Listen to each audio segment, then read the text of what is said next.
that he can advise on how to go about it. Yeah. But for this session, from the beginning of the session, we ask that you start to drop your questions as they come. Absolutely. Yeah, because there may be a point that you appreciate, ask a question. So Yeah. drop it on menti.com. I don't know if it's Absolutely. ready for us to put it up. Yes. Menti.com, and then you put drop your questions here. So we can- we'll be sharing it as we go. We Yeah. don't have to put it up now, but we can share it as we go so that people can keep on adding their questions.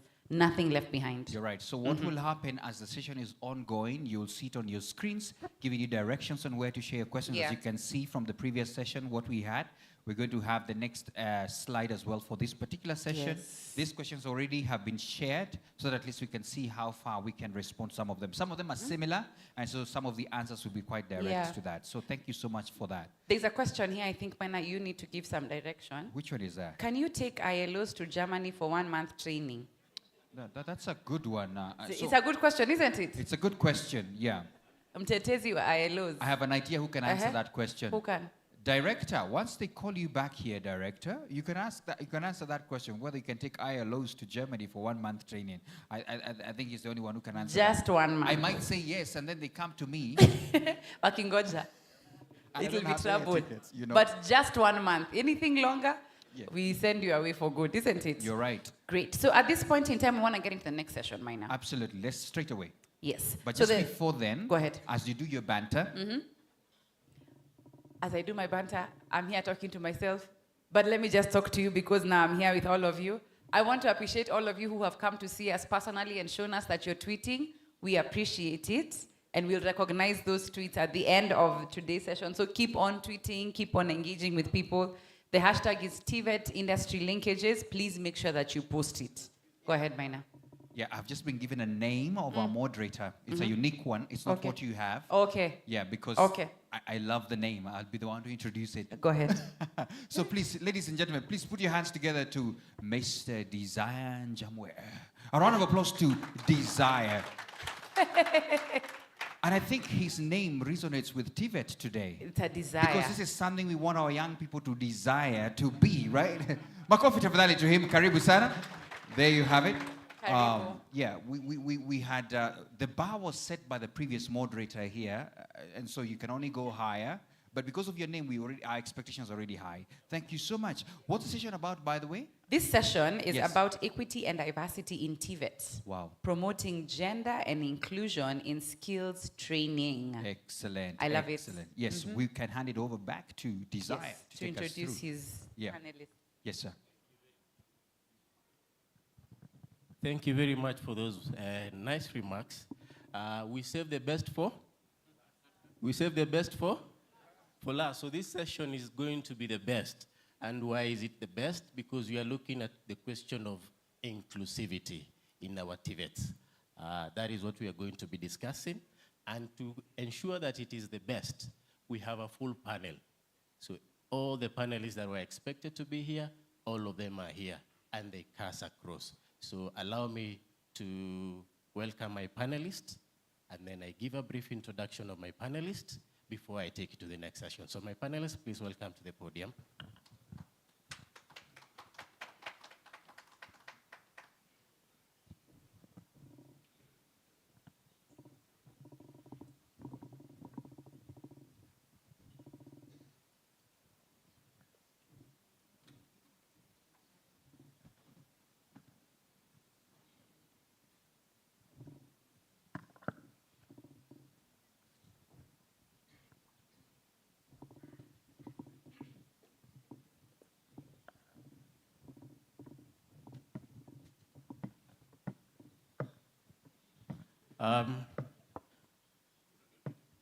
Is the panelist inclusive?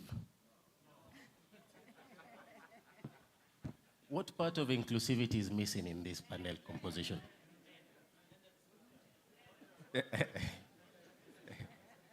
How many are they? No. What is the total number of my panelists? Oh, Esabu, we are about skills and training. What is the total number of my panelists? There is 6, 5. 5. What is the 2/3 of 5? Yeah? So we have our panelists on board. I'll start from my far end right in terms of introductions. We have Mr. Crispin Afifu. Mr. Crispin Afifu is a gender mainstreaming expert, a gender and policy gender mainstreaming expert. He has been in this field for the longest time that I have known him as a person. But in terms of career-wise, he's been on this field for over the last 15 years. He is a he for she forefront champion, a he for she forefront policy champion.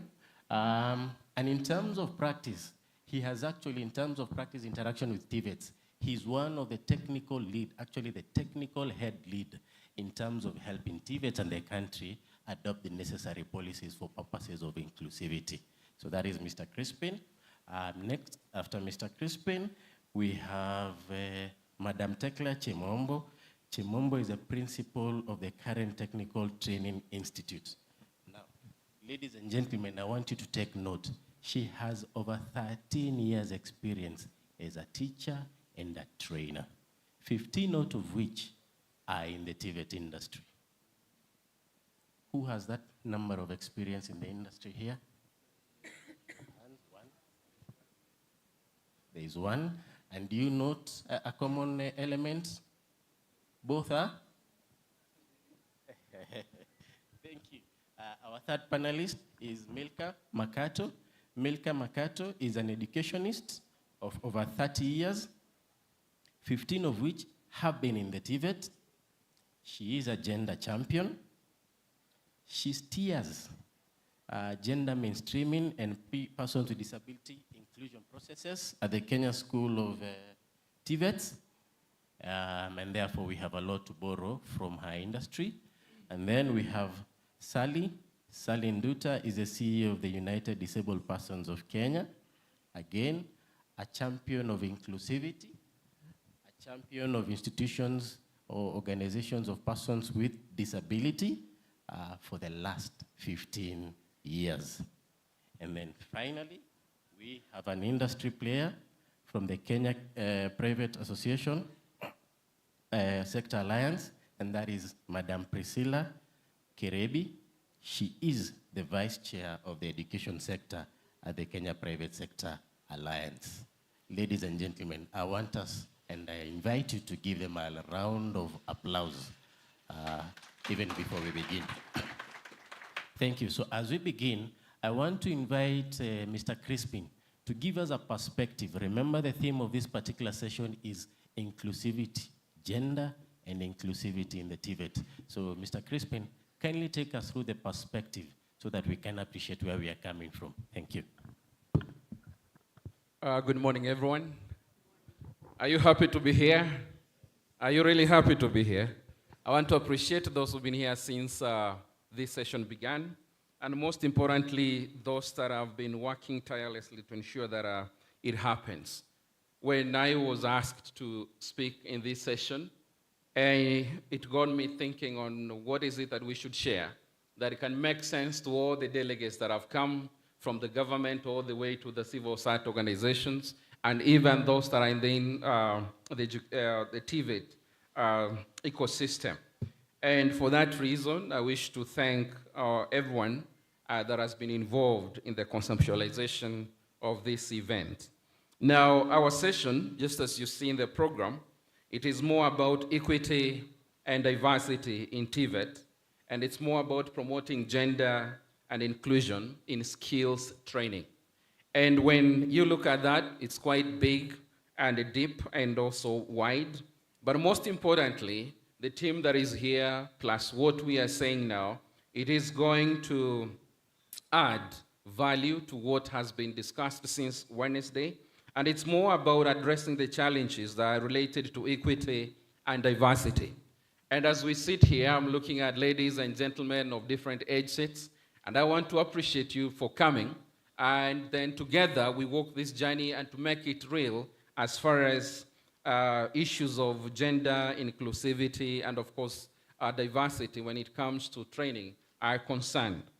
Now, this is what I want to say. The number one, we are discussing this at a very critical time in the history of this country, a time when, of course, the conversation about gender equality, equity, and, of course, diversity and inclusion across all sectors, be they social, political, cultural, and, of course, economic, are ripe at such a time as this for us to discuss, and we cannot ignore the gender subject any longer. And why then gender and inclusion in skills building? Allow me to read this. This is a quote from the World Economic Forum 2016. They say this, that gender dynamics in the world of work continue to be a reality that it needs to be addressed for equal and inclusive participation of women and men. And some of the predictive studies have already opined that while jobs are threatened by redundancy, and you've seen this in Kenya and elsewhere, on the other side, there are sectors that are experiencing growth because of course, issues of adopting to skills change and training. And only then this approach would close the gap between the limitless new opportunities and potential massive dislocation of jobs that is being experienced in different sectors. This, of course, is not to mean that, on the other hand, again, what I want to say is that we in Kenya, for example, right now, then we need to really think through on how to make this sort of specific to the industry, to the region, to the occupation, as well as the abilities of various stakeholders to manage the impending changes.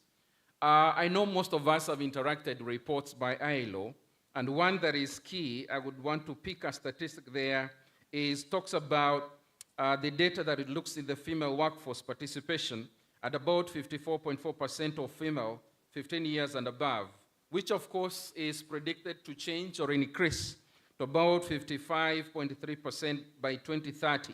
But when you look on the other side, you realize that there's a lot of informality nowadays. A lot of young people are in the informal work system, and these are people between 15 and 24 years of age. And other reports are also showing that steadily the number of young people is actually worsening in terms of unemployment and the crisis that we are facing in Kenya and elsewhere.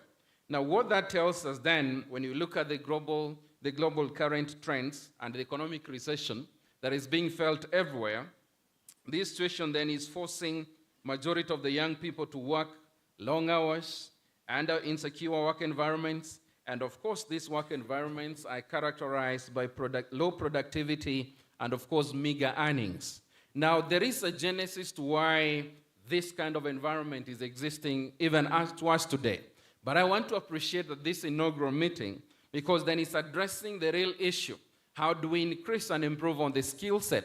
How do we ensure that we are able not only to make these young people sort of to be ready for the job market, but they can be employers themselves, that they can create employment all by themselves. Another paper, this is the Africa Economic Outlook paper by the African Development Bank, says this, that according to this report, which was published back in 2019, that in Africa right now we need to create about 12 million new jobs annually to prevent the rising rates of unemployment.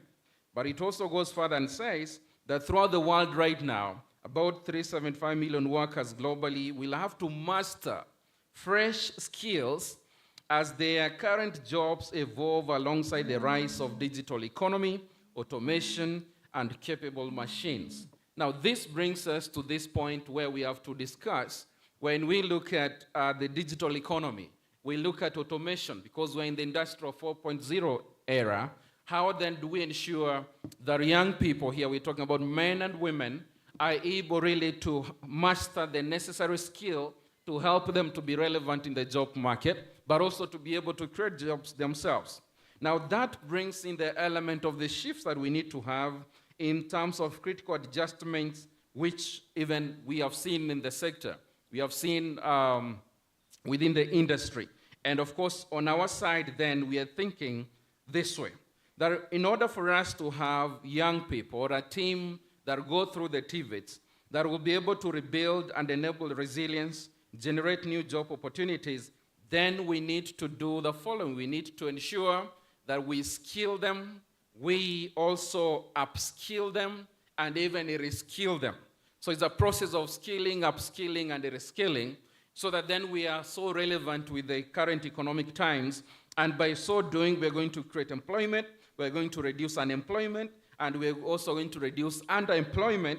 And on the other side, we're going to increase productivity and also improve livelihoods, generally, from the individual to the community, to the family, to the society, to the national economy, but also even in the globe.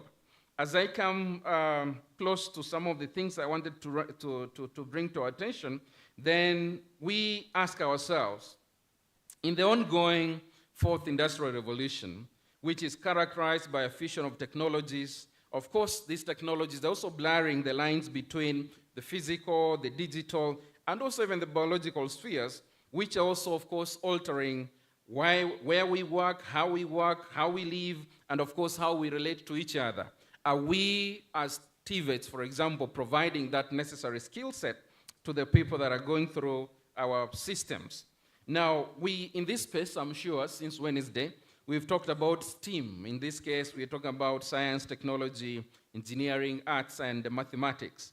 Now, when you look at the panel, and as it was asked, looking into the numbers, we have my colleagues here, plus myself, and I, being a champion of women issues and female youth issues in this country, one thing that I know and I want to pick up is that we know now that there's demand for industry in terms of relevant skills. It outstrips the supply. And that has been a complaint that the industry has been saying for far too long. But I want to thank the GIZs, the Kenya Association of Manufacturers, with the dual training programs, which are coming in to bridge the gap. But most importantly, we also know that women have been significantly underrepresented in those STEAM fields, and of course in TVETs and in higher education institutions. This has resulted to low transition rates of female graduates to jobs in crucial sectors, and in this case I choose to pick on manufacturing. Manufacturing, to us who are in the gender space, is one of the non-traditional sectors where we need as many women as possible to get involved. But then when you continue to understand the situation and the current landscape in Kenya, you realize that, yes, over the years, and I think she will attest to that, for the 30 years she's been in the industry, she's seen growth in the number of institutions offering TVET courses, but most importantly, growth in the number of male and female students who are going through this. But even with that growth, on our space, within the researches that are ongoing, we realize that there still exist gender disparities between female and male students and staff, and even those that are within the category that we can call vulnerable groups, and that's why we're talking about inclusion. And these barriers, we see them, of course, are coming out due to issues like internalized attitudes and social mindset, that then these courses are not really for us. And I will say an example, that I was in Galbatura in Isiolo, one of the TVETs there. That year, it was about 2018, 2019, we are doing a gender policy for Isiolo County. There were about 300 students, and in that institution there were 5 ladies, and all these 5 ladies were in dressing and tailoring or dressmaking, things like that. Out of 300 students in Galbatura at that time. And maybe the numbers have increased, but that tells you that even when they live there, even if they were to get in the industry, their number is, what is 5%? What's 5 of 300 in terms of percentage? You do the math. It's so meager, right? It's a 0.something%. And so if there was an industry that required that skill set from them, they will still be a minority in terms of those that are represented. And these statistics, they speak for themselves. Of course, the issues of unfriendly training environment, but I want to appreciate the institutions that are here. They're trying to make the environment more friendly. The issues of information and knowledge gaps, and we realize when we engage with the industry, they tell us that we only take the ones that are coming out of these training institutions, but the numbers are very few, and so we work backwards. And when you work backwards, it all goes to the family level, transition to primary school, transition to high school, and the numbers keep dropping in the pipeline. By the time they are done, they're very few. And so when you talk about gender equality in terms of representation in the workplace environment or in the workforce, the numbers still continue to be few. But then we also know that these are sectors that are profitable, the non-traditional sectors. Then how do we pull them up so that they are able to engage? And of course, as we speak through this, we realize the intersections between, of course, be the young women, the issue of skilling, the issues of unemployment, then of course when they enter into employment, the issues of retention, issues around promotion and advancement. All these are related to issues of training and skills building. What we said, skilling, reskilling, and upskilling. Now, as at this level, then we realize three things. There is a study we did some time back with the Kenya Association of Manufacturers looking into the women in manufacturing. And a few things we found out that time in terms of formal employment, there were about 73% men in the formal work employments within the manufacturing sector and about 17% women workforce in manufacturing. Now, then of course, we are looking for the reasons. The reasons were issues about skill set gaps. Then the women taking up lower level jobs with lower pay and few opportunities for career advancement.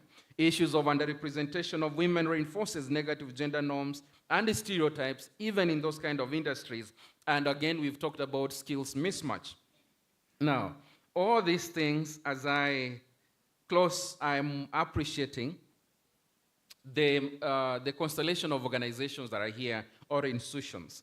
And I see, of course, like a moderator there coming from the NDC. And of course, we have the State Department for Technical and Vocational Education, the State Department for Gender, the TVET, the COG, NITA, KEPSA, who are here, CATIC and APCO. All these institutions, we now need to really realize that gender integration in the courses, in learning and everything, shouldn't be a matter of hindsight, but should be a matter of being intentional from the beginning and looking and working through back the stream to see where do we lose, for example, the girl child in this process and how can we get her back. Or in Kenya here, there are two documents, or at least beyond the National Policy on Gender and Development, beyond the Vision 2030, there are two documents. One is the Continental Education Strategy for Africa. That's 2016-2025. One thing that comes through there is that there is a commitment to expand TVET opportunities at both secondary and tertiary levels and to strengthen linkages between the world of work and education and training systems. Now, this beautiful document are documents that we need now to internalize, interrogate, and see how do we adopt them for our own use. Another document is the Science, Technology, and Innovation Strategy for Africa 2020-2024, which has key pillars that makes us to be sensitive and responsive to the issues of gender inequalities that are being displayed within the TVET. Now, for those who are in the industry, and this is my last point, is why are we talking about inclusivity? Why are we talking about gender equity, issues of equality at this point in time? I answer this by looking at the rate of the return on investment on gender equality. And this is what one of the studies indicates to us. This is a study by the ILO. It says that organizations or enterprises that really adopt this, they have or benefit from the following. Number one, they have what we call 57% enhanced company reputation. And this is an investment to the company in the long term. We have engaged with companies and they say, for us really to make even the built environment favorable, we have to invest a lot of money that we are not sure when we will recover it. But when a case is built, a business case, on how this can enhance company reputation, on how this is going to enhance the ability to attract and retain talent, which is about 59% if you are a gender-responsive organization.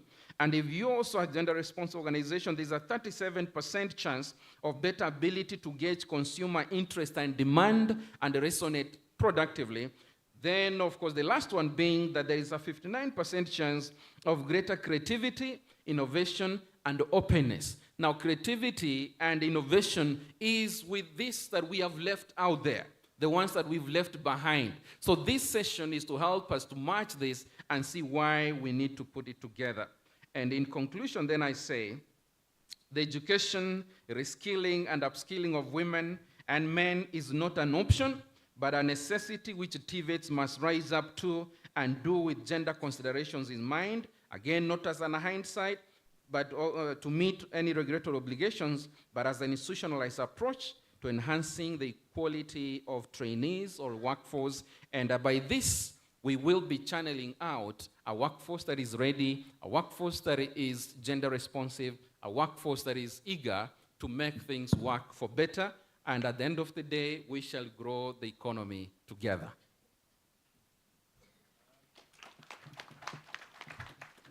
Let us give him another round of applause. And as we do so, I want to catch my panelists off guard and start with the immediate speaker, Crispin. You've just given us a summary of the advantages of engaging in diversity, in skilling, reskilling, and education, what we are likely to get. But Madam Saleh, in those statistics from the economic survey that he talked about, he gave statistics about gender. There was no statistics about diversity in terms of persons with disability or vulnerable persons. What is your take on that? Thank you very much. Good morning once again. Yeah, like you've rightly said, the issue of data is very important, especially when it comes to persons with disabilities, because data is what is used to inform policy, is what is used to inform how resources are allocated through TVETs, and also it's what also employers use to make decisions, in the workplace. So the question of data is very important, and often you'll find a lot of times data is not disaggregated to reflect, the situation of persons with disabilities. Particularly, we need to understand that persons with disabilities are diverse. So they're not a homogeneous persons. We have persons with physical disabilities, we have people with visual disabilities, we have people with intellectual disabilities, we have people with psychosocial disabilities, among others. So we need to do a lot, even when you talk about skilling and employability, in terms of tracking the numbers in terms of enrollment, and knowing how many of these youth with disabilities also transit successfully into the industry. So the question of data is still important. Thank you.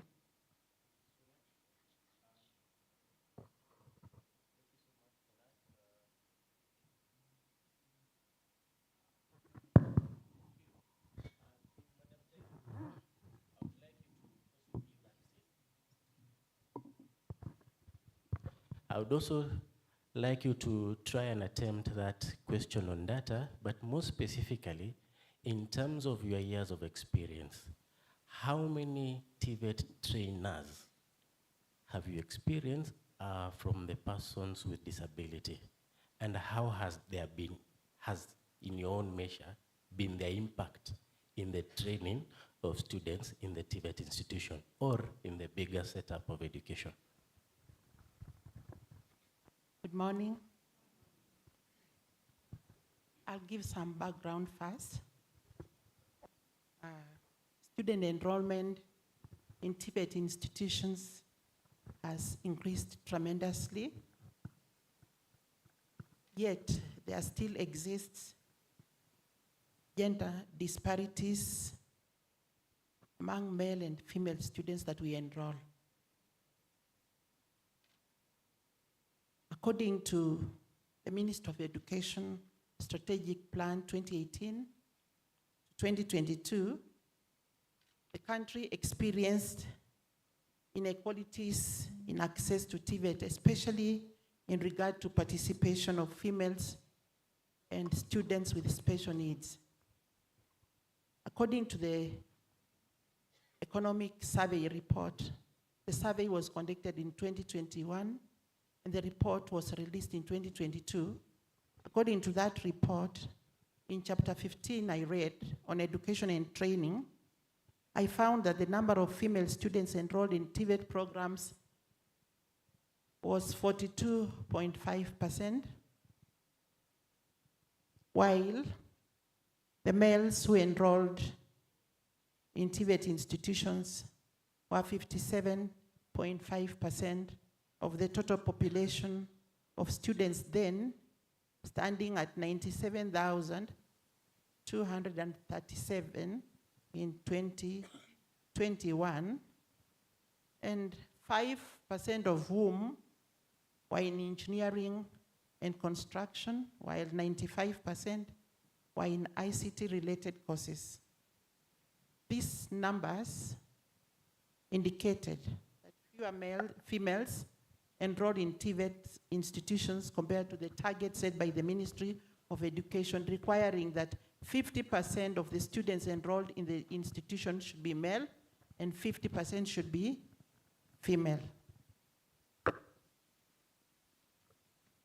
Besides that, I want to give the position of Current Technical Training Institute being a special needs establishment. In Karen, for example, we have made great strides towards the ministry's target. We have a population, current student population stands at 1,410. Of that, we have 48.4 females and 51.6 are males of that total population in 2023. But I know there are barriers in this. There are barriers in the enrollment of these students. One of them is attitudinal. Our communities are still reeling in the understanding that women can only be heard, but they should not have a say. That continues to affect us. Communities in Kenya today, believe it or not, look back at where you come from and you realize that most females will drop out at the KCPE level. Others drop out and they marry off, early marriages, early pregnancies, and so on. We also have the challenge of financial constraints. In families, they would prefer to take a male to school and not a female. We also have unfriendly training environments where people perceive that certain jobs cannot be done by a certain gender. I drive on the roads and I'm very keen, I stare at the drivers of the trucks, the long distance trucks. I rarely see females driving those trucks.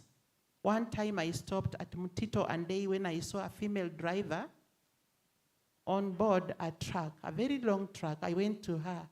I congratulated her. I was carried away. And she told me she was trying that, and she was a former student of the former Mombasa Technical Training Institute.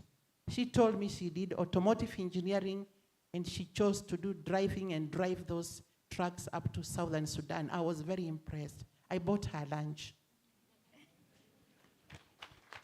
There is also a challenge in terms of information and knowledge gaps, especially for us to students with disabilities. In homes, they are segregated. They are alone. In their quietness, for example, for us, they are deaf. They are alone in the homes. They prefer being in school. But there is a gap in access to information and knowledge. And those are some of the challenges. But the above barriers in Kenya, in our TVETs, can be tackled by our TVET institutions to urgently embark on developing responsive policies and initiatives and interventions through affirmative action, like I heard a member panelist here mention about affirmative actions. So it calls upon us at TVET institutions to come up with those initiatives through affirmative actions, for example, through fees payment, the funding. And we could recommend, give priority to our females to encourage them to enroll. And also job opportunities, they are there overseas through the State Department of TVET. We could have these female students given priority in recommending them for jobs overseas.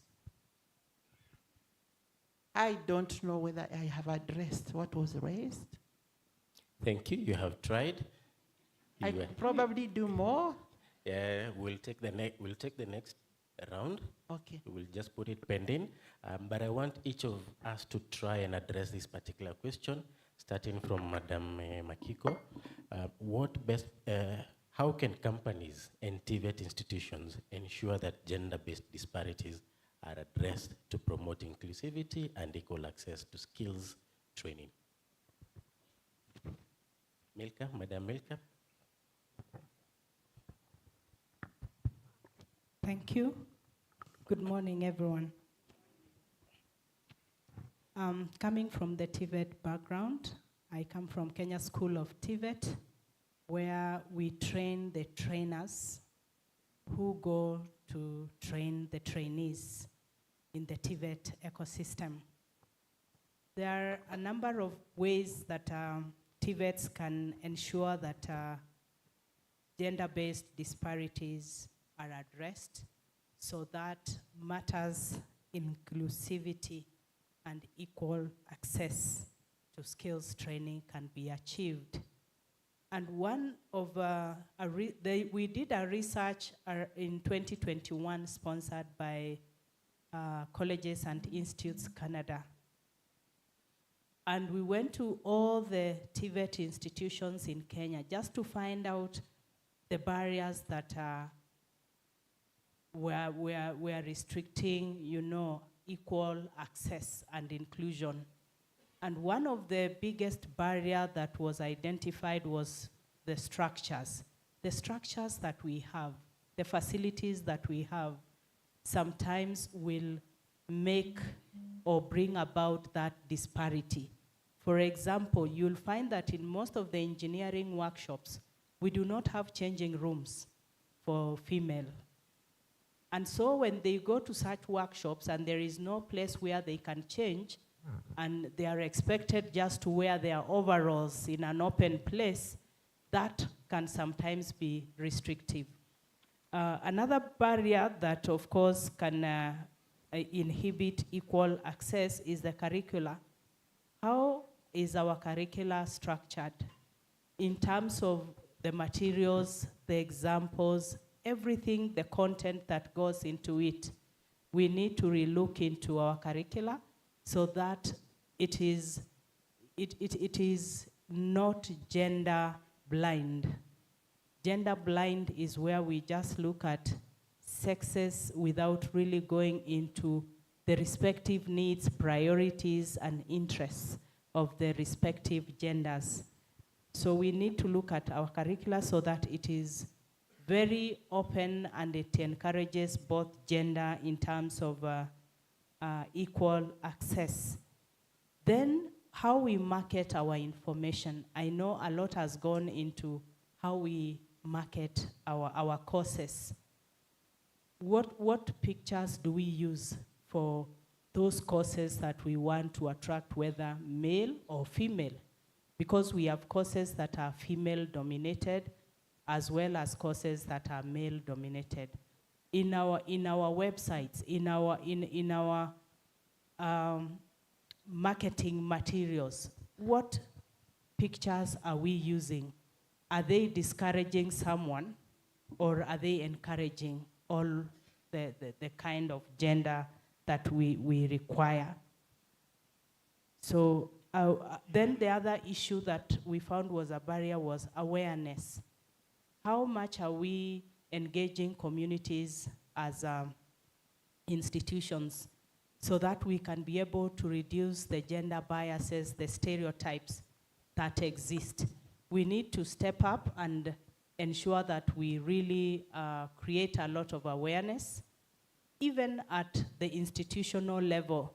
And I want to thank GIZ because they have now developed a gender short course that will be used to create awareness to the trainers who are running the dual program, as well as the in-company trainers who will be receiving the trainees when they go to the company.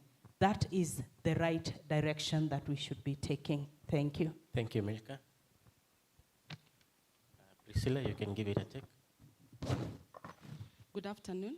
Good afternoon. So I think I'll just pick up from what Milka was saying when it comes to gender-biased stereotyping. So I think even when these students are in high school, how do they pick their careers? What guides them? How do they decide which area to go to? Is it because of the people they interact with?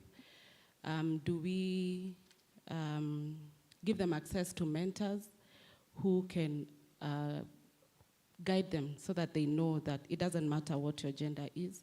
If you're interested in a certain career, you're able to pursue it. And then also, in the industries, we've seen that there are some fields that have disparities that are more prevalent. Especially for girls, we know they will always go towards humanities or courses that look like they are easy. So there's a time, last year actually, the Technical University of Mombasa and the State Department of TVET came together, they partnered to come up with a tracer database for us to know which students have graduated and need jobs. And we partnered with them, that is KEPSA partnered with them, so that we can be able to tell which graduates are available so that we can partner them with our organizations. Maybe what we can request is to have that database, maybe to be in gender, so that we can know how many girls are taking plumbing. So if I have an opportunity to hire a female plumber graduate, that would be helpful. And then we know young people are also very early adopters of technology. So at KEPSA we have the Ajira Digital Program. The program is inclusive. It helps to get young people, women, even people with disabilities, because apart from just getting jobs, they're also able to get their own, they can be self-employed because they have got tools which they can access, which allow them to trade, to do online. Yeah. Thank you. Just where you stopped, I want to request you that you give us further details as KEPSA, other than the Ajira program. What perhaps are the initiatives you have taken to try and, bring down that disparity, bring all persons of different diversities into the workforce? Okay. So we together with you actually, Ngek, we did develop a gender mainstreaming policy. So it gives guidelines and it enables different organizations, depending on the sector. It's very sector specific. So it allows sectors to be able to onboard young people. So it's very, so it gives access to organizations to be able to understand how they can be able to onboard young people and to be able to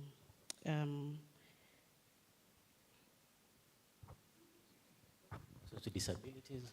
So for the persons with disabilities, we are now working on a policy that will, so we know the government we have a bill that compels companies for 5% of your workers to be persons with disabilities. And I know Sarah is going to speak more on that, but we know there are barriers, we know there are challenges for most organizations, especially infrastructural. So those are areas that we are trying to encourage companies so that if they need any sort of incentives from the government to be able to put up these facilities to take on people with disabilities. Thank you. Organizations for persons with disability, what would be your insights into how then to onboard these particular people in order to broaden the diversity, both at the employment environment as well as the training environment? Thank you. Yeah, thank you for that question.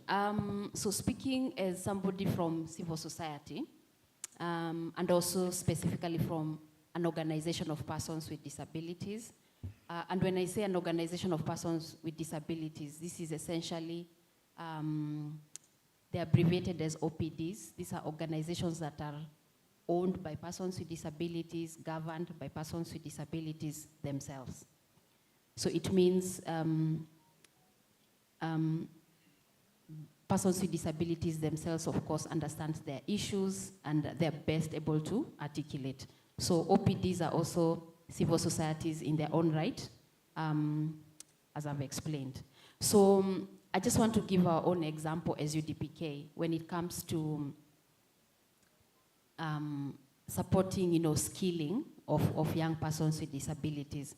And in this explanation, I'll also emphasize the importance of partnerships because all of us here are different stakeholders. Each of us hold a piece of the puzzle, and when we come together, then we will make inclusion effective and more successful and more meaningful for trainees with disabilities.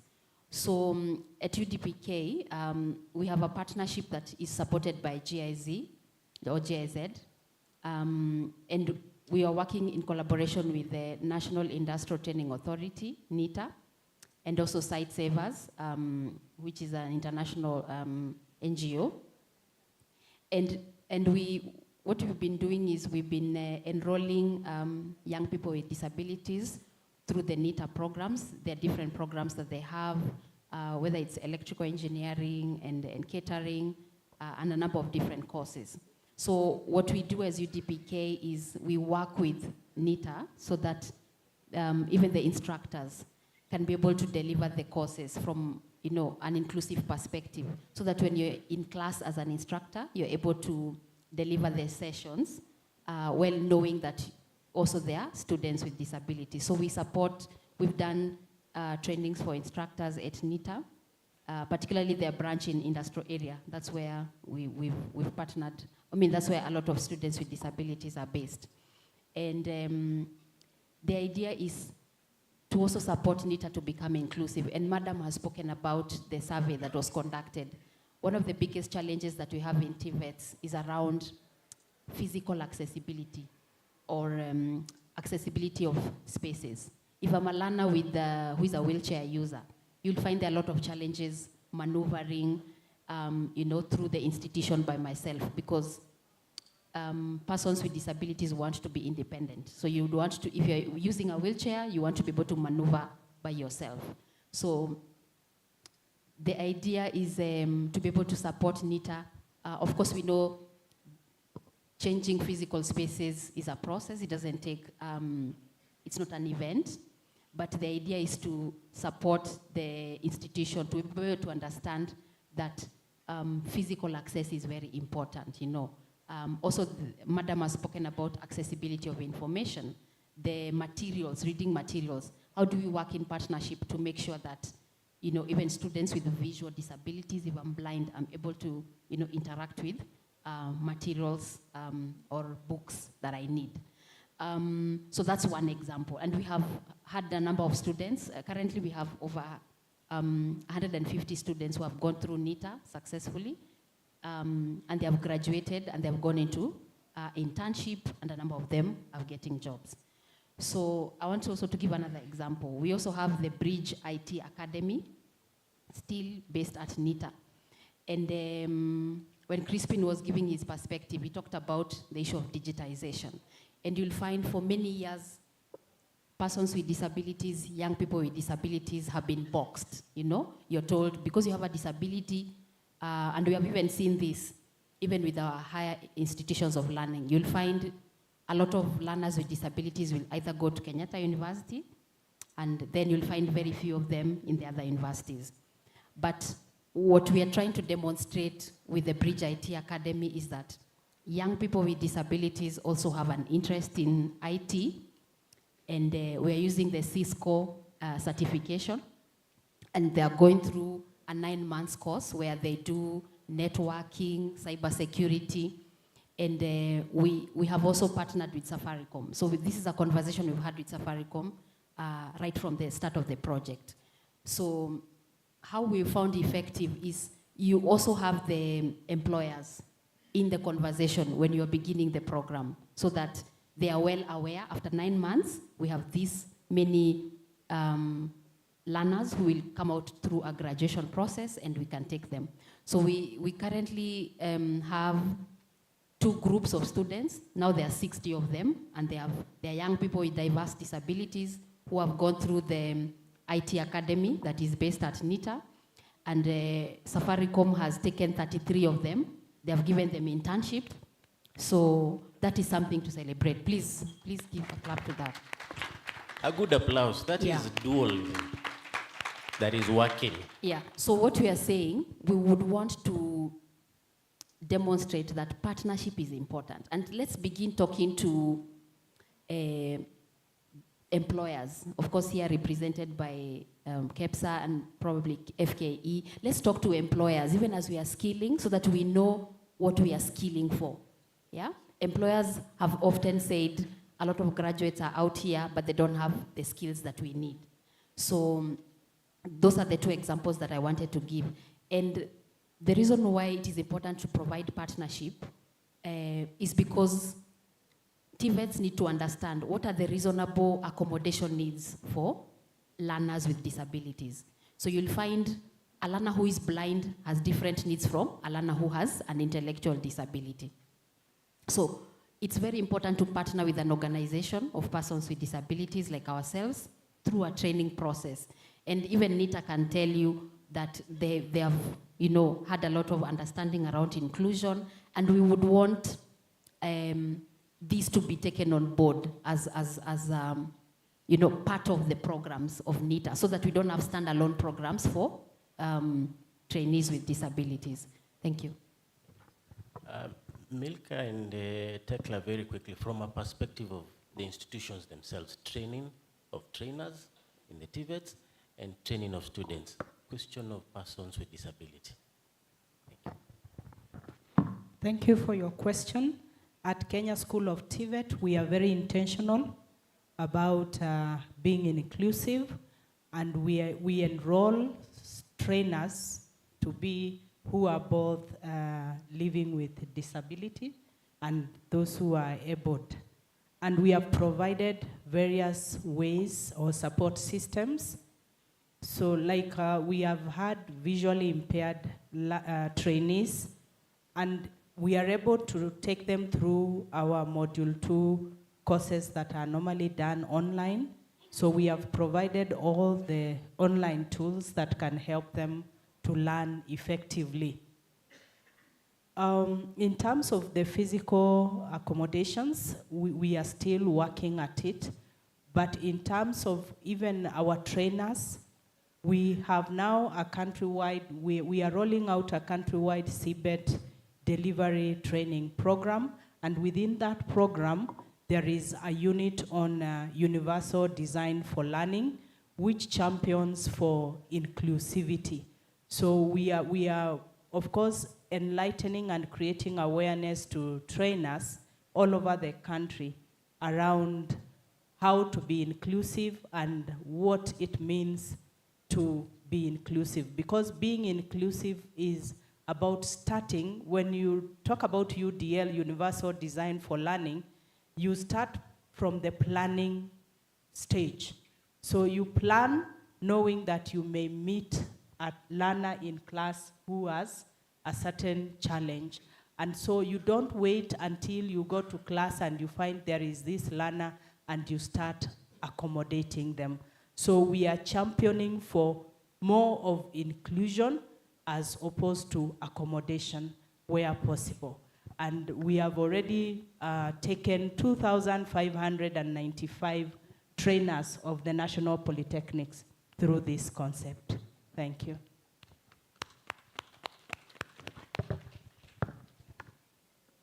Tekla, you can give it a check. Our core mandate at the institution, Current Technical Training Institute for the Deaf, is to train students with disabilities, the deaf, those who do not hear completely. There are those who don't hear completely, they were born deaf. Others, they became deaf in adulthood through accidents. Accidents happen and people become deaf. A number of them are there, including trainers. And so for us, we are passionate because that's our core mandate. And my colleague, the principal of Machakos Technical Training Institute for the Blind, I don't know whether she's here. Madam there, Dr. Nduko, and I attended a 6 weeks training conducted by the Embassy of Israel. They picked us on the basis of being institutions that train students with special needs. And there is a lot that we learned. What happens in Israel? Were it not for COVID-19, herself and I were booked by the Embassy of Israel to travel to Israel for training for 1 month. It didn't happen. We would have gone this year, but you know what is happening in Israel? You know, bad luck, can I say? So on best practices at Karen, I want to give you a story. In Karen, we conduct what we call selective admissions criteria. We use a selective admissions criteria. Let me explain, but it's in line what the State Department requires us. What we do at Karen, for instance, students with special needs who have KCPE qualifications, that's after standard 8, are admitted at the lowest level of artisans. We now call it Kenya National Qualifications Framework Level 4. What we do, and trainers are here, I can see a good number of them. What we do, because we are passionate, we support these students, we develop them, and gradually, I tell you, they reach the highest level of KNQF, level 6, which is equivalent to the former diploma. We do it. They come after standard 8. And students who are deaf have a challenge in communication. Language is a barrier. We use sign language. In sign language, there is body communication. They can misinterpret your gestures. When you smile, they may think you are laughing at them. When you nod, they think you are telling them no. So it's a challenge, but we are up to the challenge. So we admit such students, and I tell you, we have seen a good number of them through up to that KNQF level 6, that is the diploma. They're employed in different places. We were captured by the nation media, and at the EPZ, Export Processing Zone in Earth River, we have that on record. Those students are referred to as the BCBs, yani nyuki. The BCBs that clothe the world, you know best. When they are in industry, they concentrate, these students. While others are busy chatting and talking and shouting, they concentrate on the work. Even in hotels, they have been named chefs of the year. And these are 5-star hotels, I can tell you, in the Sarova hotels. At Kepinski, we have students. At KICD, we have students. At KPLC, recently, they recruited our students, the Kenya Power and Lighting Company.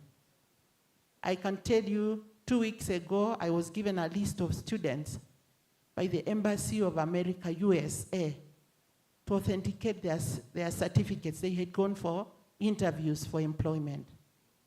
And they started at that level of artisan. And they moved on to the certificate. They moved on to the diploma. They take longer. They can take artisan. The artisan courses that take 1 year for them, they may take up to 3 years. But I tell you, they still make it. And remember, trainers, you are here. I'm also a trainer. These students sit the same exams. The exams are not different, but we thank God we have the CBET, TVET, CDAC on board now. For them, they are better in hands-on. They are able to do what they see, unlike what they perceive. What they see, they do better. So with CBET, TVET, CDAC programs, and the KNQA, Kenya National Qualifications Authority, thank God KNQA came on board, and the encouragement for us to pick these students after KCPE. Most of them don't go to high school. That's why I am mentioning about the KCPE graduates. They don't make it to secondary schools. And those who do, the highest they score is a D+. But generally they score D- or E. But we pick those with E's. Our best are those from KCSE with an E. But I tell you, these students have made it to the diploma, to the KNQF level 6. And there is proof. In addition to that, let me mention. Quickly, just make it. I'm just about to finish. I'll actually read through, just mention government subsidy. The fees that those students pay in our establishments is highly subsidized. Thank you, Director. Thank you, government. So these students are attracted by that. Let me tell you what touches them most, as much as I may not have much time, but that is the practical experience. Special diet, food, good food. At Karen, we give them good food. These students, we give them sausages once per week. We give them eggs. We have dairy cows up to about 15 of them. We give them tea 4 times. That causes them to be retained in the institution. We give them, they eat meat, beef 4 times a week. We make mandasi, the big ones I saw in Mombasa. 2 times in a week, Tuesday and Thursday. And you know, through word of mouth, the enrollment in Karen grew. They tell others, twende huko. You know, there is good food. And also an attractive environment, like you said. Those of you who have been in Karen, you've seen it. It's attractive. It's beautiful. And you know, we are in the suburbs. Huh? Thank you. So this helps these students to build their self-esteem. You'll find them all over taking selfies. They send to others who are in the countryside. They come as far as Mandera and Tanzania. Ugandans are in our institution. Something else that we do full-time, almost around the clock, our moderator, medical attention, care and support. Why? Most of these students, other than being deaf, they have other underlying conditions. A lot of them are epileptic. Have you seen somebody fall? Umewahi kuona? Somebody falling, you'd run away. A lot of them are epileptic. Others are on ARVs, a good number. You know what ARVs are? And the county government of Nairobi, we thank the government of Nairobi. They seconded to us a medical officer. I asked her to come around. Scholar, where are you?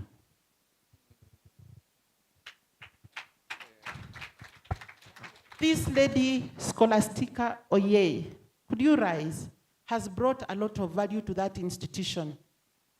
She is called even in the night when a student falls. When they fall, it can be fatal. You know that? What would happen? They would bite their tongue. Those on ARVs are scared to take them, so she keeps those medicines, the ARVs, and she administers because of stigma from the other students. So medical care also boosts these students. And then full accommodation. We are given resources. All students in that institution are residents. Thank you. And lastly, I said, we also have outreach programs to counties. We have visited counties, and county government send students. They sponsor students. The Kenya Society for Deaf Children sponsors students to that institution. The Rotary Club of Karen and the Rotary Club of Nabo, they engage with us, and that is what we are doing. And I can tell you, the numbers would have been higher if the facilities in that institution were able to accommodate more than the 1,500 students that we have. We can only, at the moment, admit up to 1,500. There could have been more. But we give priority to students with special needs, male and female. I told you our student population of females is 682, and the males are 728, total 1,410. Thank you very much. Thank you very much. Crispin, taken from where Tekla has left it, is the question of policies that are able to promote equal opportunities on the one hand, also on the other hand, how then industry players, the government, and partners can to ensure that then they are onboarded into the employment. Thank you so much. So even as we do this, I quickly wanted to add, and I know most of us, if we had time, we could process this further. There are all these things we are saying in terms of gender, in terms of inclusivity. You can realize that it can't be done by one institution.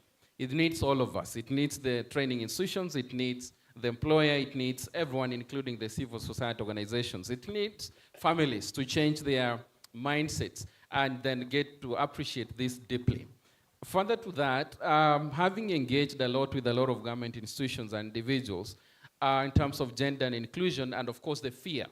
I have been in a number of companies, and they would tell you the cost, the investment, in terms of the financial investment that they have to incur to make, for example, the built environment favorable for those with disabilities, and even have basic things like washrooms for men and women.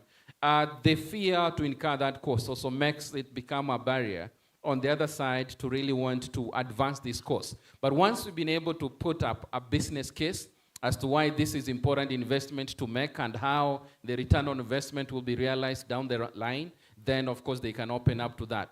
But also, as men who are here, we know the issue of internalized misogynies, the unconscious biases. I've engaged even government guys on the subject of gender.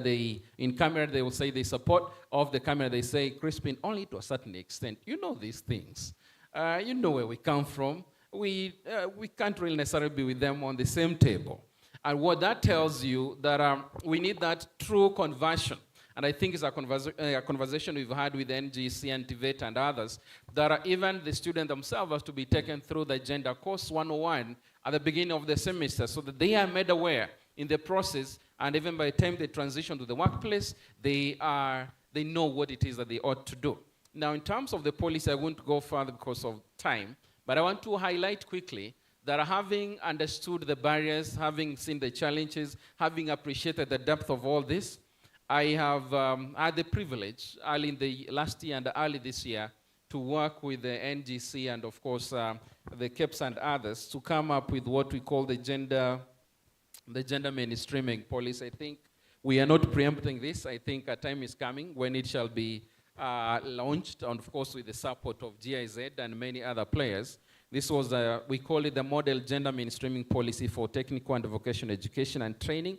That's the TVET sector, with the elements of inclusion. Of course, this is as diverse as it can get, getting all the players in place. And having appreciated that it cannot be read alone, but with the Constitution, with the National Policy on Gender and Development, with all the other policies that exist, I just want to highlight 2 or 3 things. Quickly, one of the things I want to mention from this policy as I open it, of course, you're going to get the full version of it soon. It comes in to provide the following. Number 1, a framework for action in inculcating gender sensitivity in the TVET institutions mandate, and of course, intentionally address underlying barriers such as gender stereotyping, issues of gender discrimination, and the issues, of course, of gender influence on career choices. That has been said. This has gone deeply into an aspect of gender analysis so that the gender issues are critically picked up. Another thing is also to this policy would focus on creating a gender-friendly environment for both public and private TVET institutions with appropriate support systems and incentives, which have just been mentioned about. Because with a framework, then this is going to be done. Another thing it will do is to improve the TVET institutional capacity on gender competence at all levels through a range of measures which will be relevant and applicable to each institution. The TVET ecosystem is quite long. And so as long as it is, and with all the institutions within the ecosystem, then there would be sort of tailored approaches to gender mainstreaming.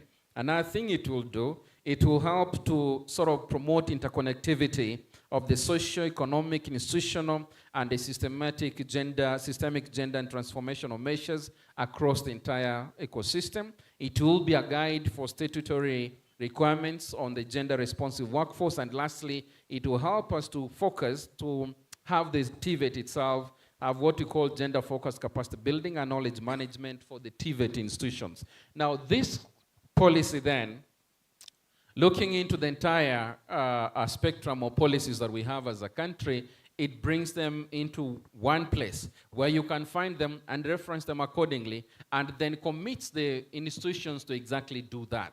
So this just to create an appetite that it's coming, and it will be an honor for you and I to be able to implement it for the boys and girls that are coming up, and create an environment where they can easily transition to the workplace and make it more profitable, more productive, and of course increase performance, and have all these talents and innovations really that we have neglected for such a long time inculcated in the industry. Thank you. Thank you. So from Priscilla, I want to give us half a minute to all of us to just cap it. A minute, we just cap it. Priscilla?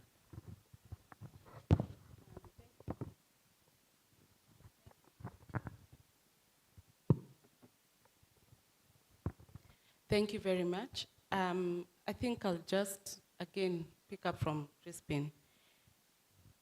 The challenge I always feel like we face as a country, not only what we're discussing here today, is that if we all went to our offices, especially the government, we will find policies upon policies upon policies.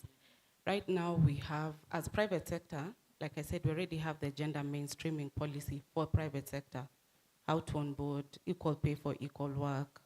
So that's taken care of. When we come to the side of government, there's the policy that he has referred to that is supposed to be launched. So I think the task for us now is how do we make sure that we have a framework, a roadmap of implementation? How do we make sure that all the partners understand and not have side conversations where in the open we say one thing, but behind closed doors, we are not committed.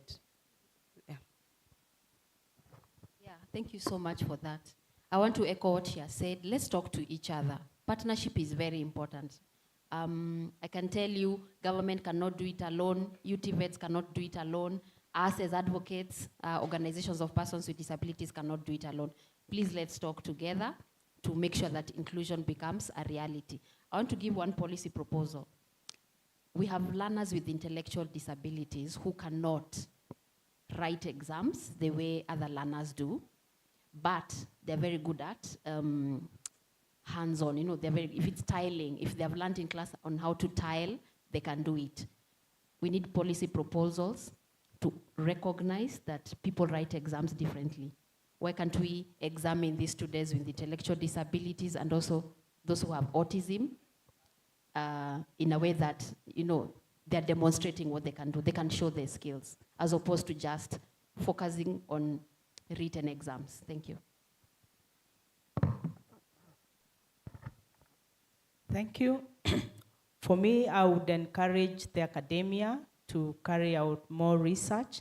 Let us collect more data so that when whatever decisions we are making, we have a lot of data that is disaggregated from our institutions. Let us strengthen our monitoring and evaluation systems so that we are monitoring how we are implementing the policies. And from time to time, even these policies, we can also re-examine and ask ourselves, are our policies gender blind or are they gender aware? Because there are two things, to have a policy, but a policy can also be gender blind and not gender aware. Thank you.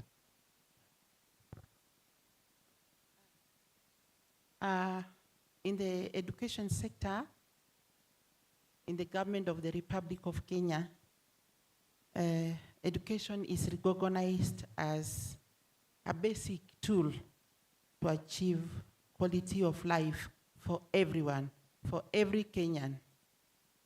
to improve livelihoods, we have to access education.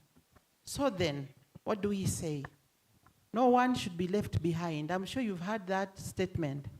No one should be left behind. Male, female, persons with disabilities, we should make efforts in our own small ways and bring them on board. Lastly, gender mainstreaming in our TVET institutions should be one of the central features of addressing the gender-based disparities. I don't know whether we all understand what gender disparities are. You know, the differences in numbers of males and females, even in positions of leadership, staffing, decision-making. You'll find that one gender is focused on and the other gender is not. And excluded are persons with disabilities. The quality of life can only be improved in Kenya if everyone is brought on board. So let us work, let us speak, tell those who don't know about these special establishments in TVET to bring students to our institutions. There are 4 of them. There is Current Technical Training Institute for the Deaf. There is Machakos Technical Training Institute for the Blind. There is Sikri Technical Training Institute for the Deaf and Blind. Imagine God created people who are deaf and blind. You can imagine how they survive. But they survive and they study. And then there is St. Joseph's Nyangoma in Siaya, which is for the deaf. These establishments are government managed. A lot of subsidy comes to our institutions. So tell Kenyans, tell your people, tell pastors in churches to know that they are there. And they'll access what he said. I like that. You know, those are concepts that are now upskilling. He said upskilling and reskilling. With that, thank you very much. I want to invite you, ladies and gentlemen, our stakeholders. It's about inclusivity and diversity. It is the most heaviest of the subject. So one of the way to ensure that we move together is to accommodate this kind of a panel in terms of your time. So I want to request you, we give us about 3-5 minutes to hear questions and your views, and then we can try to our best of our capacity to respond to them. Thank you. 10 minutes have been given. Thank you.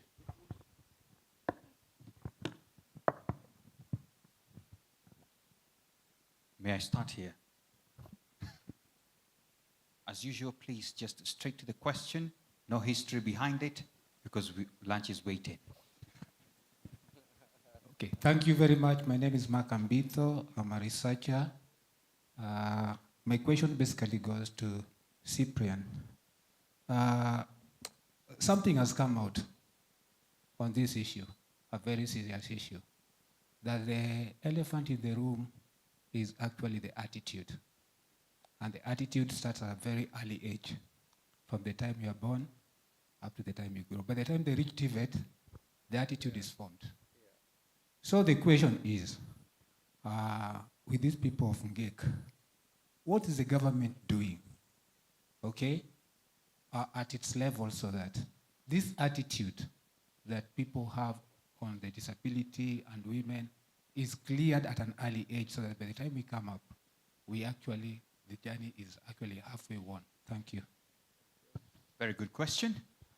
This subject is on gender. I need to be careful. A little. Is your hand here, lady? A lady was asking. Okay, I'm coming. Please allow me, because I have just seen the only lady who has raised her hand.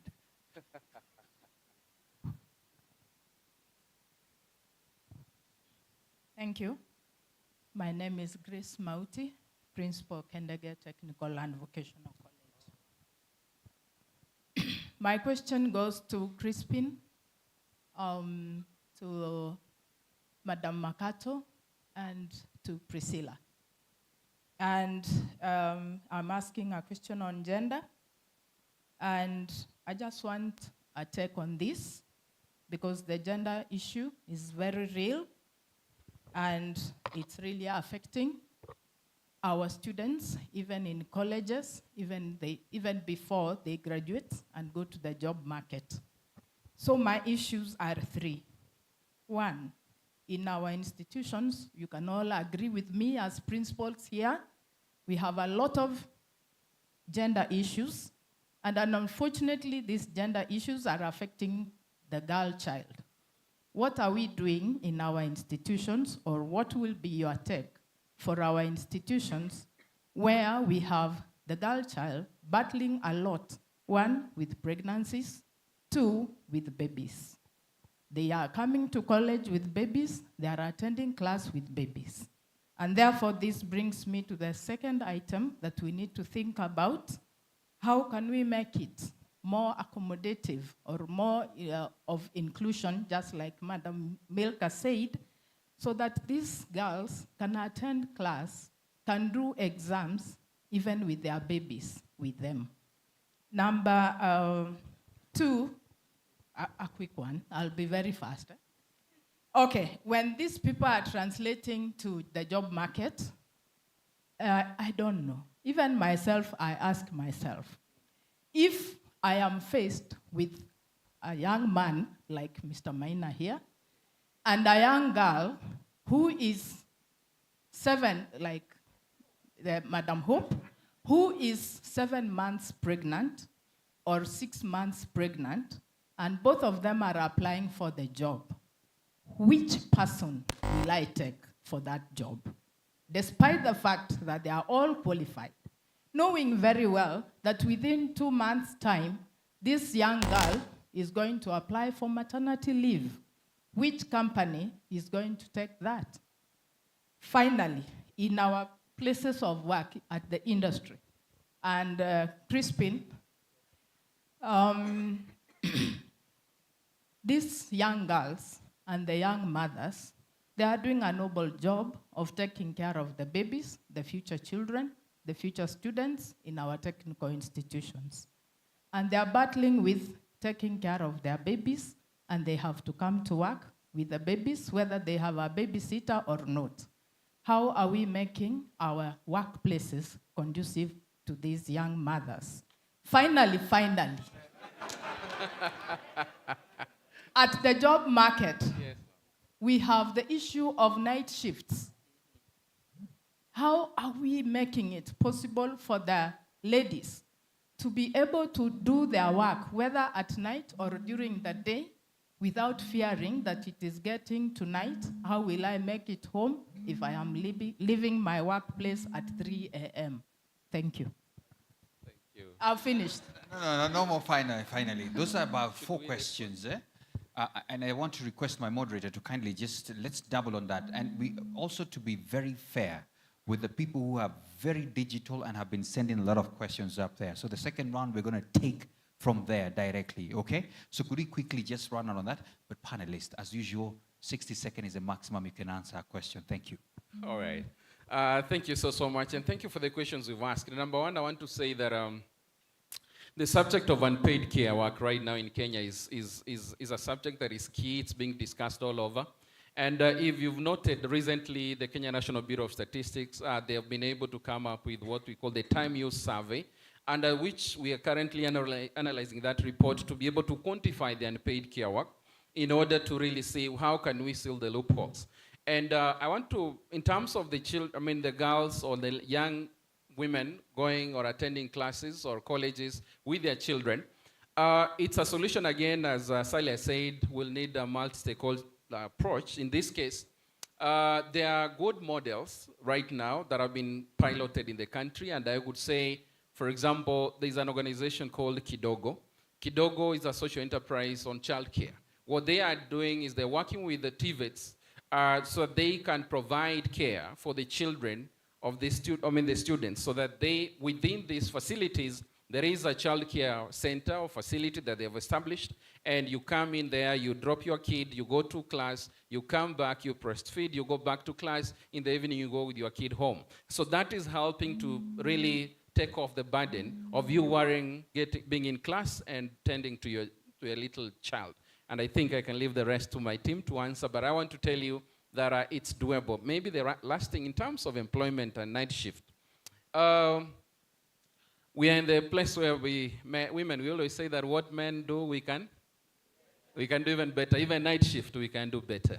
In my building, where my office is, there are ladies, they are night shift. I always ask them, do you have young children? How does it make you feel that you're working here tonight? And stuff like that. So as you engage with them, some could be desperate and say it's the nature of work. They told us we signed up for it, and so they have assigned us this duty. But then it goes back to how the company is also looking at it. And of course, when you look into how do we create an enabling environment for both men and women to be able to work even in the different kind of shifts, the conversation that we can have and we'll continue to have, but then we must create that environment. Continue. Please, Sally. Sorry. So to answer your question about, what was it? No, not night shift, it was, the pregnant lady. Yeah, who will you hire? So for most, so the overarching policy says that you hire someone who's qualified, and especially if they are underrepresented in a department. So if it's the female, she's pregnant, but she's qualified, and that department needs females, you're supposed to do that. And you find for most organizations that are multinationals or big corporates, they do not discriminate. So it doesn't matter whether the lady is expectant or not, they'll be absorbed. But it depends also on the organizations. But for sure, the larger corporations are able to absorb the person as long as they're qualified. All right. I think that those ones are quite clear. You had something quickly? Go ahead. Maybe just to add on the inclusive part of pedagogy, that is training, where we have young mothers or young fathers, we also need to be a bit inclusive in terms of what kind of assessments are we offering to them. Can we be flexible and offer multiple ways of assessment so that they can be able even to get assessed, to attend to class, so that our classes are not always face-to-face, so that we have a blended kind of approach, and that also enhances inclusiveness. Of course, the issue of having daycare centers or baby care centers in our institution is not like an option right now if we really want to promote equal access. Excellent. Thank you.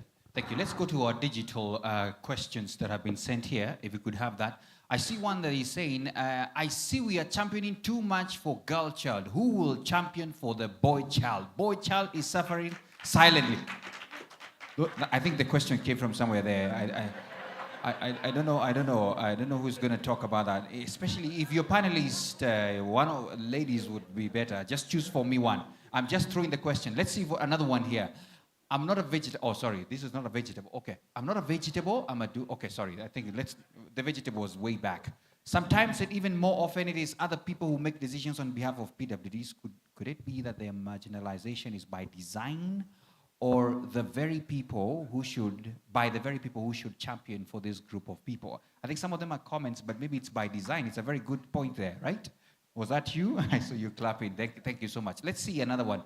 Trainers to start enterprises in their trade areas, I think, urgently, and those who cannot to work part-time in industry under dual. No sitting in the staff room. Okay, that's a good comment. All right, let's see more.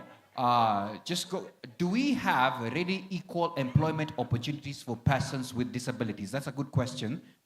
Please float for one person to answer that very quickly. Let's see another comment here. When these institutions were being built, did they consider amenities for social disabilities? I think that's the same question within the building, or we need to redesign. So that's a question on disabilities. How comes we could not attain gender balance in the panel discussions on matters of equity and inclusivity? I think that's for you. Why, my goodness. How can the gap being created as the number of male enrollment in TVET is going down, I think in Bridge 2? What is your take on the perception that some fields are for specific gender? For example, the cosmetology being. That's a good question. We are noticing the numbers are going down, especially for the male. Hey, interesting. Let me see if there are any other comments or questions. Just hold on, because we are trying to ensure that we have a quick round here. Does everybody got a question? I hope you are signing. Make sure you are signing. I think Rita was was an option, I guess, since it examines 90% practical. So no need to have a lot of bodies doing the same thing. I think that's a comment. Appointments to public offices should be made on merit and not as a reward. That is why probably who killed what? Okay, probably we killed all the public parastatals. We need to focus on what we stifle, so that on what will stifle the success of dual training. Thank you so much for that comment. I can't see. Let me see if this is a question. Are TVET institutions not copying the government on the will to have gender parity addressed or a given cold shoulder? It's an interesting one. Please send them up. Let me see, because I'm also looking at some people are looking at me the other eye. Could you assign very quickly? If you manage to answer each of those questions in 30 seconds, we could do another. Okay, to Priscilla, I want you to take the question on equal opportunities for persons with disability in the employment sector. It's a question of marginalizations of persons with disability, a question of design. Sally, you can take that one for us. Who will champion the boy child? Crispin, you please take that. Why is it that some courses or some fields are for female? Madam Tekla, you can take that one for us. And then gender balance in that terms of the panel, I will take that one. Yes. Thank you. So I think the first thing is data. So even as much as we say that industries are compelled to have 5% of their workers to be PWDs, I'm aware that there are some organizations that do want to hire, but it may sound ignorant, but sometimes they say they don't know where to get them from. So maybe a collaborative effort for us to get the data on that. But also, again, like Sarah said earlier, there are different types of disabilities, so that's an issue that we're also trying to address in the policy that we're coming up with on inclusivity.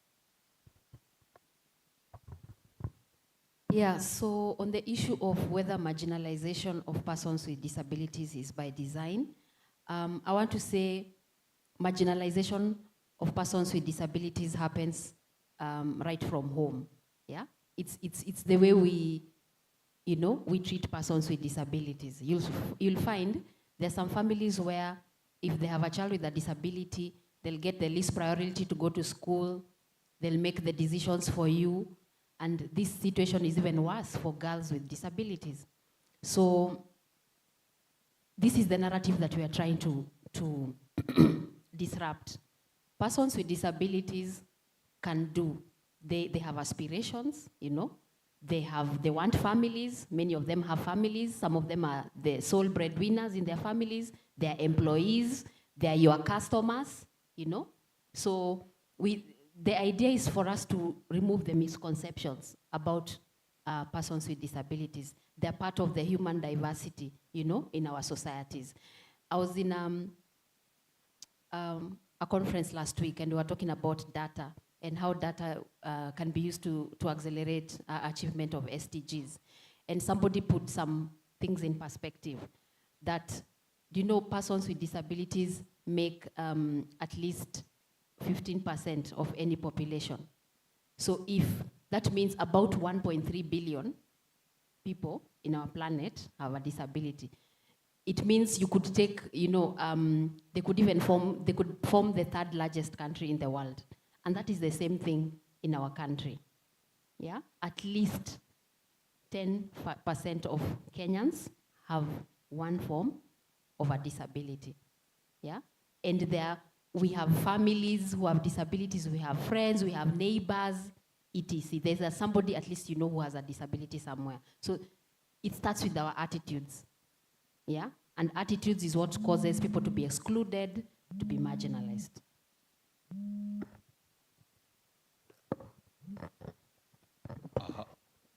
Yes, go ahead.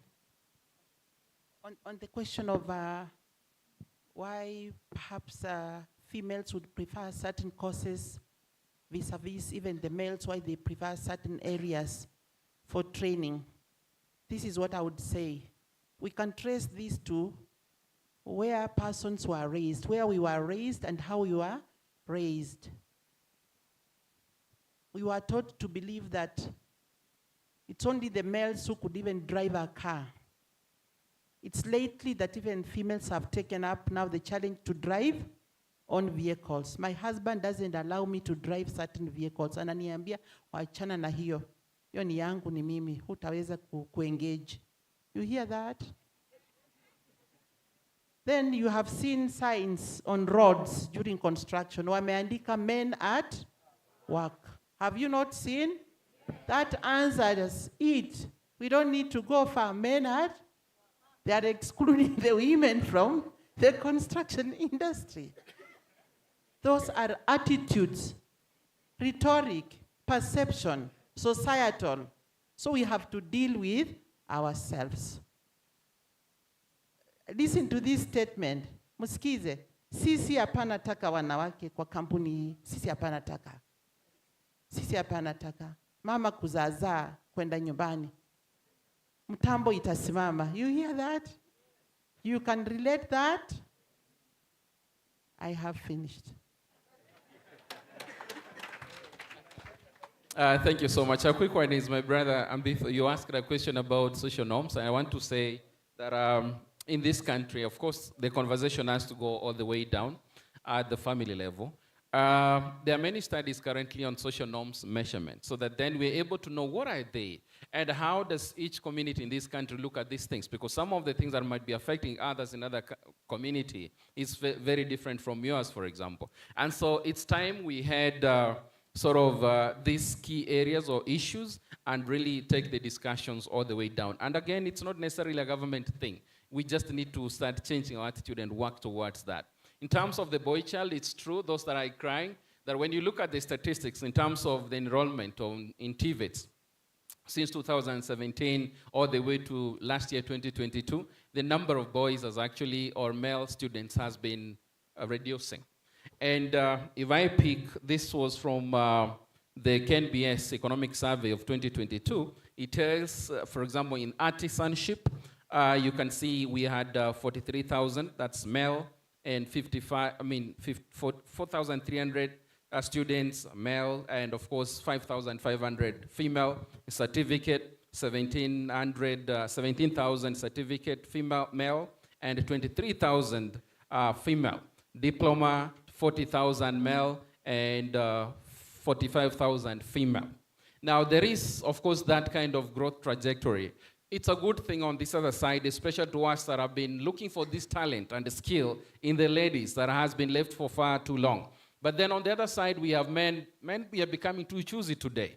And so we need to ask ourselves, what is it that is making this number reduce on the men? And when they do not enroll in TVETs, where else are they enrolling? What are they doing? Are they decided to create their own employment, or what exactly are they doing? Where are they? So I think it's a discussion we can all have and see why are the numbers of male reducing when it comes to enrollment into TVETs. But another challenge is now when it comes to transition, even with these high numbers of female students enrolling, then more of the male finish or complete the courses and transition to the workplace. Male, female, they drop off because of the issues of pregnancies or unpaid care responsibilities. So there are many things we need to look at the ecosystem before we conclude and say the boy child is hurting. Let's be open, the boy child hasn't been hurting. When you see us engaging and involving women, it's an intentional effort to bring the one that has been below to the bar, then of course we can proceed together. Thank you. There was a question about, somebody asked online whether there was incentives for hiring persons with disabilities. I know that KRA provides that if you, let's say if you make a capital investment as an employer, let's say you make major adjustments to support accessibility, you can claim, I think it's called a tax rebate from KRA. But the challenge, and also KRA has acknowledged this, is that sometimes, what do you call it? Claiming these things is like a journey. It's like a Herculean task. It can take you a very long time, so it's no longer an incentive. But those provisions are there. Thank you. Thank you very much. My panelists, on the question of the composition of this panel, I want to acknowledge it's a reflection of the challenges that the boy child is going through. It's a question of the attitudes in our society. that we are going through. But in principle, the panel was actually 2/3 gender composed. In truth, most of us here, like myself, we are sitting in for people who are officially supposed to be here, but because of other official engagements, then we had to. So by design, the panel is actually 2/3 composed by design. Thank you. Thank you so much. Let's appreciate the panel one more time. Can we have some of the comments as well? Let's just quickly look at what people shared. I know. We just want to appreciate these people. That we need more industry players in such conferences to explain to us the challenges, successes, and any recommendations we can use to incorporate in our training. Another one is the issue of gender inclusivity is and will always remain controversial, especially if the activists cannot differentiate equity and equality, those kind of things. How inclusive are you when you allow elderly men and women to go for pedagogy and all others fighting to partake for the same training? Who is that? Anyway, I think it's good comments. There you go. I don't know whether there's any other comment here. Thank you so much. I think we can close it at that, right? Yeah, there are very many. Yes, they're quite heated. That's the best word. Yeah. Okay. This one is burning. What do we do? Which one? Do you promise 30 seconds? You don't know. It might be 1 hour, and it's like, so if it's only 30 seconds, go. Since I have 30 seconds, I won't even say my name. I just want to thank the panelists, and my comment is on the analysis, the level analysis we do. We have talked a lot about girl child. We've talked a lot about the person who was talking about pregnancy. But I think there are other threats that affect sometimes even the boy child more. Why are we not talking about drugs? Why are we not talking about suicide? Why are we not talking about the threats of HIV/AIDS? Because those things, in terms of alcohol, substance abuse, it affects access, but it also affects performance. I know very many young men in my village who cannot perform. They have diplomas and good qualifications, but they are already taking some other substances, which also create a different problem. When it comes to policy, I'm a policy analyst. We sometimes have policies that are good, but then there are also other barriers. We have a policy on girls going back to school. If you are a girl in a slum, who will you leave with that child to go back to school? So we will be singing how we have this policy, and it's a good policy. But that girl in Mukuru, Kwanjenga, will not be able to go back to school because the mother also has to hustle. So in terms of doing our analysis, we need to look at deeper threats. There are other inequalities and other barriers and bottlenecks that even as institutions of learning, we need to be aware of and come up with strategies of addressing. Thank you. Wow. By the way, as she was speaking, some people also saying one of the other things that we need to be careful about is mental health. Absolutely, yes, right? Yeah. And I think the safe thing to also say is that mental health awareness is not just for any gender. Yeah. It's crossing over. Absolutely. Both male and female. So we need to be careful. Yeah. Pick this microphone before he starts speaking, but Yes, he's about to. But I'm just about to. Yes. Is there a TVET for dancing MCs? Because the music, as we came in, was very good. The program is missing some element of dancing. Don't worry. After lunch, these guys are hungry, but don't worry. You know this guy, that remember we were dancing in the morning. Yeah. Well, you are briefing yourself, but don't worry. Yes. Ladies and gentlemen, let me see by show of hands. Yes. How many of us believe that gender equity is achievable? Just check, it's achievable. Guy. How many of us think it's a myth? Ni story poa. Yani content. No, I see that. It's okay. It's good to just check how the house thinks. What do you think? Myself? Myself. Yeah. Why are you putting me on the spot? Because we want to hear. I think it's achievable Okay. because you're doing what I can do. Okay. I mean, I'm just... This has gone south real quick. But I think we have significant strides to getting there. You're right. Yeah, it's not given that tomorrow morning we'll wake up and the sun will be in favor of all. Yeah. But we're making significant strides. But I must add, that section where the men were saying boy child is suffering, that section, I also believe at some point we empowered one side and forgot another. So it's time to now look at the balance. I'm just saying. Yeah.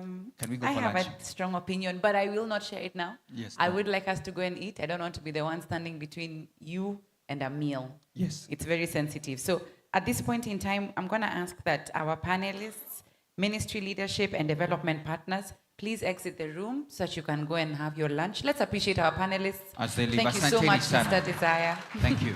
Great, great. Let's appreciate them as they're leaving. Ministry leadership, development partners. We have some well-able individuals who are willing to help us walk out. Yeah. Let's have them. Yeah. And as usual, principals and ILOs, please remain seated. Tuko na mambo yetu ya nyumbani. As usual, we want to speak. Na ndo wale wa nyumbani, ndo wale wa nyumbani. Wenye nyumba ndio hawa. Wenye nyumba wamefika. But please, ministry, leadership, development partners, please, will allow us to excuse you at this point in time. Yeah. Yes. Sure. I think also NGO, civil society representatives, private sector, and our very own from Nairobi and Kiambu counties. Thank you so much.